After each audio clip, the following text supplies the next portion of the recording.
সম্মানিত নেতৃবৃন্দ, বিভিন্ন সময় জাতীয় নির্বাচন নিয়ে প্রধান উপদেষ্টার বক্তব্য জনমনে ইতিবাচক ধারণা সৃষ্টি করলেও জাতীয় নির্বাচন নিয়ে কোনো কোনো উপদেষ্টার বিভ্রান্তিমূলক বক্তব্য, মন্তব্য স্বাধীনতাপ্রিয় গণতান্ত্রিকামী জনগণের জন্য হতাশার কারণও হয়ে উঠেছে।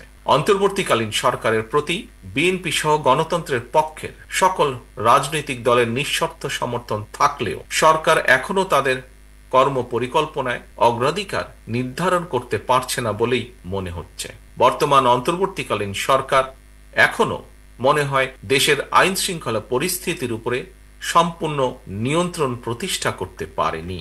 সরকার যেখানে বাজার পরিস্থিতি কিংবা আইন শৃঙ্খলা পরিস্থিতির নিয়ন্ত্রণে কাঙ্ক্ষিত সাফল্য অর্জন করতে পারছে না, সেখানে জাতীয় নির্বাচনের আগে স্থানীয় নির্বাচন অনুষ্ঠানের নামে কেন দেশের পরিস্থিতি আরো ঘোলাটে করতে চাইছে, এটি জনগণের কাছে বোধগম্য নয়। গণতান্ত্রিকামী জনগণ মনে করেন স্থানীয় নির্বাচন অনুষ্ঠিত হলে সেটি হবে সারা দেশে পলাতক স্বৈরাচারের দোসরদের পুনর্বাসনের একটি প্রক্রিয়া, যা সরাসরি গণ অভ্যুত্থান আকাঙ্ক্ষা বিরোধী। গণহত্যাকারী, টাকা পাচারকারী, দুর্নীতিবাজ মাফিয়া চক্রকে পুনর্বাসন প্রক্রিয়া এই ফাঁদে বিএনপি পা দেবে না, বিএনপি পা দিতে পারে না। বিএনপি জনগণের কাছে প্রতিশ্রুতিবদ্ধ আগামী জাতীয় নির্বাচনে বিএনপি জনরায় রাষ্ট্র পরিচালনার দায়িত্ব পেলে গণহত্যাকারী মানবতা বিরোধী অপরাধীদের বিচারের মুখোমুখি করবে।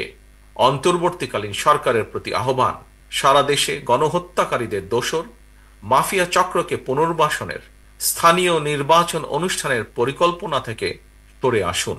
অবিলম্বে আগামী দিনগুলোর জন্য অন্তর্বর্তীকালীন সরকারের সুনির্দিষ্ট কর্ম পরিকল্পনার রোডম্যাপ ঘোষণা করুন।